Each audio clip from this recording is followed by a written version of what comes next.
All right, let's dive deep today Mhm. into the mind of Giambattista Vico. You've shared some excerpts from the Sanford Encyclopedia of Philosophy, and wow, I'm intrigued. Yeah, it's a really great pick. Vico is one of those thinkers who was so ahead of his time. Still relevant today, especially for philosophers. Okay, so for our philosophically inclined listener today, set the stage. Hmm. Who was this guy, and what made him so different from the philosophical kind of giants of his era? All right, so imagine 17th century Italy, right? Dominated by figures like Descartes, who champion reason, logic as the ultimate paths to knowledge. But then you have Vico. I love that image of him going against the grain. Was he formally trained as a philosopher? He was largely self-taught, actually, Hmm. which is pretty remarkable. He had a difficult childhood, including a serious accident that impacted his health, but his thirst for knowledge. Unstoppable. He ended up having a long career in academia, but it's fascinating that he was largely unrecognized in his own lifetime. So a true philosophical underdog. What were some of the key ideas that set him apart from the mainstream thinkers of his time? Well, one of the most radical things Vico argued was against Descartes' idea that clear and distinct ideas were the primary source of truth. He proposed this concept called verum factum, which essentially means the true is the made. Okay, let's unpack that a bit. Sounds like he's saying we can't just think our way to truth. We have to create it, experience it. Exactly. Vico believed that true knowledge comes not just from abstract reasoning, but from understanding how things are created and evolve over time. It's a very constructivist perspective, something we see echoed in many modern philosophical schools of thought. For a 17th century thinker to articulate that is pretty mind-blowing. So for our listener who's steeped in philosophy, this is like a precursor to ideas we see in pragmatism or even phenomenology, right? Absolutely. He was grappling with questions about the nature of knowledge, the role of experience, the limits of reason centuries before those schools of thought emerged. And this leads us to another crucial concept, his idea of scienza, which doesn't translate directly to our modern understanding of science. Okay, so we're talking about science with some philosophical asterisks here. How would you explain scienza to our listener?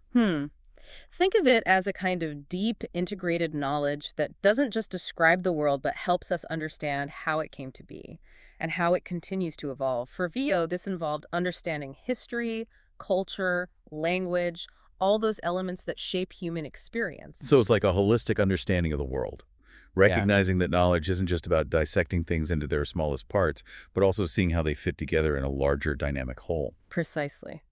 And this brings us to his magnum opus, The New Science. In it, he lays out this incredibly complex and insightful vision of history as a cyclical process, a series of recurring patterns that shape the rise and fall of civilizations. Ah, the cyclical view of history. So one of those ideas that make you feel like you're on a philosophical roller coaster. Tell me more. What are some of the key elements of Vico's cyclical history? Well, he believed that societies evolve through distinct stages, which he called the ages of gods, heroes, and men. And what's interesting is that he saw this cycle repeating itself, but with each iteration building on the achievements and failures of the past. So it's not a simple loop, but more like a spiral, where societies might decline and fall, but they also rise again. Carrying forward the lessons learned. I can see how this would be a fascinating idea for a philosopher to grapple with. What were some of the defining features of each of these ages? Imagine the earliest human societies, right? Steeped in myth and ritual, where the natural world is imbued with spirits and gods. Their language is poetic, full of metaphor and imagery. This is the age of gods, where knowledge is intertwined with religion and superstition. A world of wonder and terror, where the line between reality and myth is blurred. That's a potent image. Then how does this age transition into the age of heroes? Well, think about figures like Achilles or Odysseus. Larger-than-life individuals emerge, embodying strength, cunning, and a thirst for glory. Aristocratic republics start to form.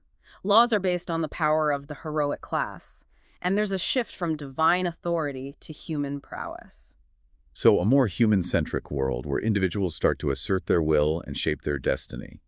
But there's still this element of myth and legend, right? These heroic figures are almost like demigods, bridging the gap between the divine and the human. Absolutely. And this leads to the age of men, where reason and reflection take center stage. We see the rise of philosophy, science, and democracy. Humans believe they can understand the world through their own intellect and create a more just and equitable society based on human laws and institutions. So in a sense, each age represents a different way of knowing, a different way of relating to the world and to each other. And for our philosopher listener, I can see how this framework would be incredibly rich territory for exploring questions about epistemology. ethics, even political philosophy. Exactly. And what's so brilliant about Vico is that he recognized the inherent tensions within each of these ages, you see, the seeds of their own decline.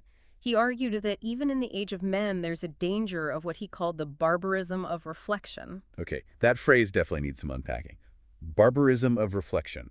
How can reflection, the very thing that marks the age of men, lead to barbarism? Vico was deeply wary of reason becoming too detached from the vital imaginative forces that drive human creativity and social progress. He feared that a society overly obsessed with reason and order could become sterile, bureaucratic, and ultimately lose its soul. It's like a cautionary tale for our own times. We often celebrate the power of reason and technology, but Vico seems to be saying that we need to be careful not to lose touch with our humanity, with our capacity for empathy, imagination, and even myth-making. Precisely, and that's why he believed that understanding history was so crucial. By studying the past, we can see these patterns playing out, learn from the mistakes of previous societies, and hopefully make wiser choices in the present. And this understanding of history as a cyclical process, it brings us back to Vico's idea of recurso, right? This concept of return or relapse within the historical cycles. Exactly. And for Vico, Ricorso isn't just about decline, it's also about renewal, about the seeds of a new cycle being planted, even as the old one crumbles. He believed that each cycle carries forward the lessons of the past, even if in a transformed form. So it's not a simple repetition, but more like a spiral, each turn building on the achievements and failures of the past. I can see why Vico would be fascinating to someone who's deeply engaged with philosophical questions about progress, decline, and the very nature of history itself. It's a powerful concept, and it really gets to the heart of Vico's vision. He saw history as a dynamic interplay between progress and decline, creation and destruction, a constant process of becoming. And that brings us to another crucial aspect of Vico's thought, his emphasis on the poetic origins of society. This is where it gets really fascinating, especially for someone coming from a philosophical perspective. We often think of poetry as something separate from, even opposed to philosophy, but Vico seems to see them as intertwined. He does. Vico believed that early humans, those sublime poets as he called them, used language to make sense of the world long before the development of complex philosophical systems. They explained the world through myths, metaphors, and stories. So it's like saying that poetry, or at least a poetic way of thinking, was the foundation of human understanding, a precursor to philosophy itself. Exactly. And this brings us to Vico's fascinating analysis of Homer.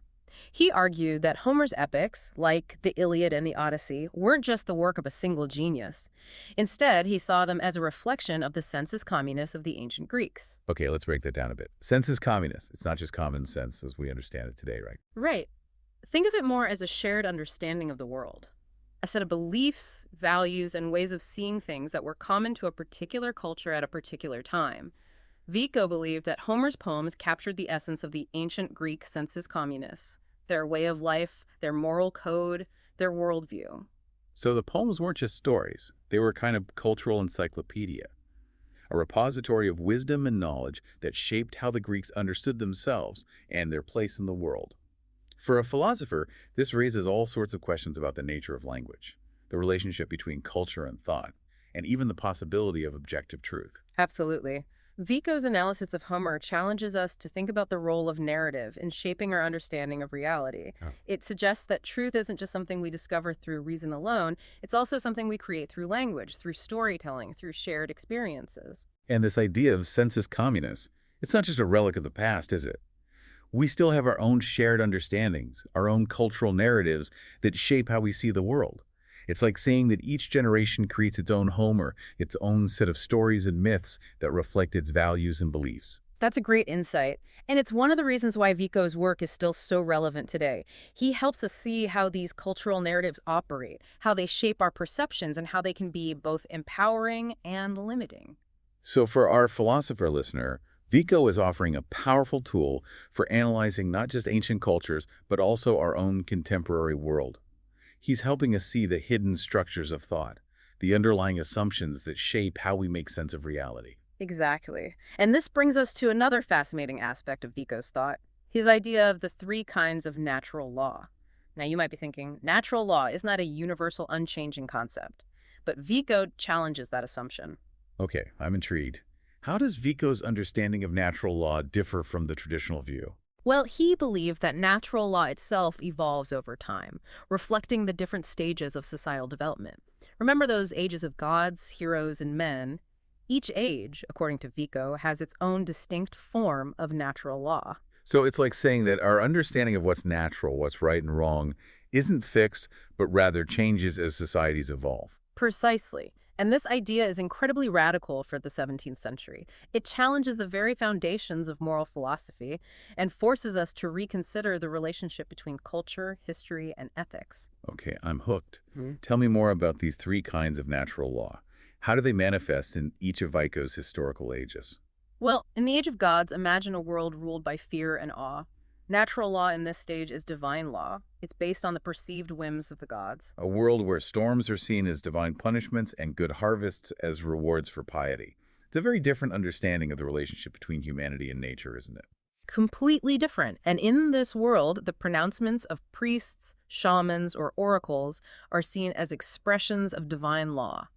The sacred permeates every aspect of life. So there's no separation between religious law and natural law. They're one and the same. Then how does this shift as we move into the Age of Heroes? Well, think about the world of the Iliad. It's a world where strength, cunning, and honor are paramount. Natural law becomes heroic law, the law of the battlefield, where might makes right. So we're seeing a shift from divine authority to human power, but it's still a very hierarchical, aristocratic system. What does this heroic law look like in practice? It's about protecting the privileges of the warrior class, maintaining order through force, and upholding a code of honor that values courage, loyalty, and military prowess. And finally, we reach the Age of Men, where reason and reflection take center stage. How does natural law evolve in this age? Well, here we see the ingredients of human law. The law of equality, of rationality, of the common good. This is the kind of law we're more familiar with today, at least in theory. It's based on the idea that all humans have certain inherent rights, that law should be based on reason and fairness, and that it should serve the interests of the whole community, not just a select few. So it's a radical shift from the previous ages, a move towards a more egalitarian and just society. But even in this Age of Men, Vico seems to be suggesting that there are still echoes of the earlier forms of natural law. He does. And this is where his cyclical view of history comes back into play. He recognized that even as we strive to create a more rational and just society, we're always in danger of falling back into the patterns of the past. So the seeds of barbarism are still there, even in the most enlightened age. It's a sobering thought, but also I think a realistic one. We see this playing out all the time in history, the way that societies can swing from periods of great progress to periods of violence and upheaval. And for Vico, that's why it's so important to understand history, to study the past not just as a collection of dates and facts, but as a living laboratory where we can observe these patterns playing out and learn from the mistakes of previous societies. It's like he's saying that history is our greatest teacher if we're willing to listen. Exactly. And that brings us to another crucial aspect of Vico's thought, his analysis of language. Remember, for Vico, language wasn't just a tool for communication, it was a window into the human mind, a reflection of how we make sense of the world. Right. And as societies evolve, language evolves too. He saw this progression from the poetic language of the Age of Gods to the more rhetorical language of the Age of Heroes, and finally to the abstract and analytical language of the Age of Men. Exactly. And what's fascinating is that he doesn't see these as completely separate stages. He believes that even in the Age of Reason, the poetic origins of language never entirely disappear. We still use metaphors, we still tell stories, we're still moved by the power of language to evoke emotions and create meaning. So it's like saying that there's always a bit of the poet in us, even if we think of ourselves as rational beings. Precisely. And for Vico, this is a good thing. He believed that this poetic element in language is what connects us to our shared humanity, what allows us to create meaning and purpose, what helps us make sense of the world in a way that reason alone cannot. So it's not a question of reason versus imagination, but rather of finding a way to integrate them, to create a harmonious balance between the analytical and the poetic, the head and the heart. Exactly. And that brings us to Vico's ultimate goal, his vision of a new science. He dreamed of a science that would embrace both the rational and the imaginative, the historical and the eternal, the individual and the collective. A science that would reflect the full richness and complexity of the human experience, that would help us understand not just the world out there, but also our own place within it, our own capacity for both creativity and destruction, progress and decline. And that brings us to the fascinating question of Vico's view of human nature. Was he an optimist, believing in the possibility of progress? Or was he a pessimist, focused on the cyclical patterns of rise and fall? It's a question that any philosopher engaging with Vico would want to wrestle with. What do you think? Where does Vico land on the optimism-pessimism spectrum? It's a question that any philosopher engaging with Vico would want to wrestle with. What do you think? Where does Vico land on the optimism-pessimism spectrum? Well, from what we've discussed so far, it seems like he saw both the potential for greatness and the capacity for self-destruction. In humanity, he recognized those cyclical patterns of history, the rise and fall of civilizations. But he also saw each cycle as an opportunity for growth and renewal. Yeah, that's a really good observation. He wasn't like a naive optimist who Yeah. believed in this linear progress, but he also wasn't like a cynical pessimist who just saw Yeah. history as this meaningless repetition of the same mistakes. You know what I mean? He held this nuanced view, acknowledging the darkness, but also holding on to this belief in the human capacity for creativity, wisdom, and even like redemption. So he's saying that history is this tapestry, woven with both light and shadow. And it's up to each generation to choose which threads to emphasize, which patterns to repeat, which new designs to create. Exactly. And that's why he placed so much emphasis on the importance of understanding history, of learning from the past, of cultivating those virtues that can help us break free from the destructive cycles and create a more just and flourishing future. And this brings us back to one of his most intriguing and perhaps most challenging ideas, this concept of poetic wisdom. It's not just about writing poems. It's about cultivating this way of seeing the world that embraces both reason and imagination. Exactly. Poetic wisdom for Vico is about recognizing the limits of reason alone and understanding that truth can also be found in myths, metaphors, and stories. It's about connecting with our shared humanity, with those deeper truths that speak to the heart as well as the mind. So it's like saying that we need to recover a sense of wonder, of mystery, of the sacred, even as we continue to value reason and critical thinking. It's about finding that balance between the head and the heart, the analytical and the intuitive.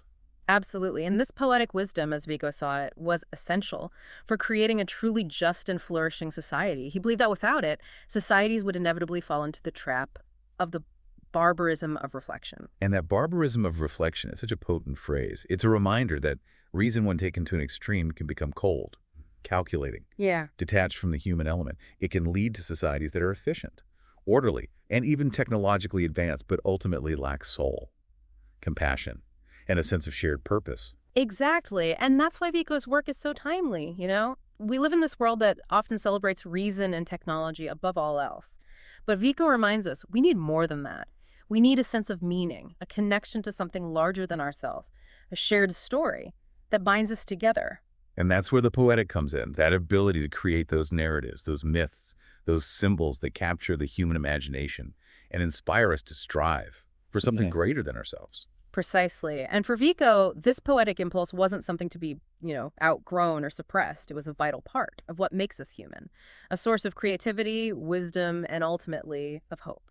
So for our philosopher listener who's been grappling with these questions about the nature of knowledge, the limits of reason, and the search for meaning, in a complex world, Vico offers a profound and challenging perspective. He's not giving us easy answers, but he's opening up new ways of seeing, new ways of thinking, new ways of being in the world. Exactly. He's inviting us to embark on this journey of intellectual and spiritual exploration, to embrace the complexity of the human experience, to rediscover the power of the poetic, and to create a future that's worthy of our humanity. And that's a journey worth taking, even if it leads us through some unexpected twists and turns. Now, we've talked a lot about Vico's big ideas, his grand vision of history and human nature, but I'm curious to hear more about the specifics of his analysis. For example, you mentioned earlier his fascinating and somewhat controversial interpretation of Homer. Can you tell us more about what Vico called the new Homer? Absolutely. Remember how we talked about Vico seeing early humans as sublime poets? Well, he saw Homer as the embodiment of this poetic spirit. But here's the twist. He didn't believe that Homer was a single historical individual in the way we typically understand authorship today. So he wasn't like Shakespeare, where we have historical records and can trace the evolution of his works. Exactly. For Vico, Homer was more of an archetype, a symbol of the poetic wisdom that permeated ancient Greek culture. So almost like this collective voice, channeling the shared understanding of a whole people. Precisely. He believed that Homer's poems weren't the product of a single mind, but rather a reflection of the sensus communis of the ancient Greeks, their shared values, beliefs, and ways of seeing the world. And those poems, the Iliad, the Odyssey, they weren't just stories for entertainment, were they? Vico saw them as something much more profound. He did. He saw them as a kind of cultural encyclopedia, a repository of knowledge and wisdom. That shaped how the Greeks understood themselves and their place in the cosmos. These epic tales of gods and heroes, of wars and journeys, of love and loss, they weren't just entertainment. They were a way of transmitting cultural values, moral codes, and even philosophical insights from one generation to the next. So it's like saying that the poems were a form of education, a way of shaping the minds and hearts of the Greek people. And for Vico, this poetic education wasn't something to be, like, outgrown or discarded. Yeah. As societies became more advanced, he saw it as a vital source of wisdom that was essential for any flourishing society. Exactly. And this is where his idea of the new Homer comes in. He believed that we need to rediscover this poetic wisdom, this ability to see the world through the eyes of the imagination as well as the intellect. We need to create our own new Homers, our own stories and myths that speak to the challenges and possibilities of our own time. It's a powerful idea, and it makes me wonder what those new Homers might look like today. Would they be poets in the traditional sense, or would they be filmmakers, novelists, musicians, even video game designers? Anyone who's able to create those compelling narratives that capture our imagination and help us make sense of the world around us. That's a great question. And I think Vico would say that it's not limited to any particular art form. It's about the spirit, the impulse, that ability to see the world with fresh eyes, to connect with those deeper truths that often elude reason alone. So it's a call to cultivate our own inner poets, to find those ways of expressing ourselves that tap into the power of imagination and help us make sense of the world in a more holistic, more humane, meaningful way. Exactly. And that's a challenge that's relevant for all of us, not just philosophers. It's a challenge to reclaim the poetic, to rediscover the power of storytelling, to build a world where reason and imagination can dance together, where the past illuminates the present, and where the human spirit can flourish in all its complexity and beauty. And as we wrap up this deep dive into the mind of Giambattista Vico, I think that's a perfect note to end on. He's given us so much to think about, so many ideas to grapple with, so many possibilities to explore. He's challenged our assumptions about history, language, knowledge, and even the very nature of what it means to be human. He has, and he's reminded us that the pursuit of knowledge isn't just about accumulating facts and figures. It's about seeking wisdom, Yeah. about understanding ourselves and our place in the world, and ultimately about creating a future that's worthy of our humanity. So thank you for joining us on this journey into the fascinating and challenging world of Giambattista Vico. We hope it sparked your curiosity, ignited your imagination, and maybe even inspired you to go out and create your own new Homer. Until next time, keep questioning, keep learning, and keep seeking that poetic wisdom that can light our way forward.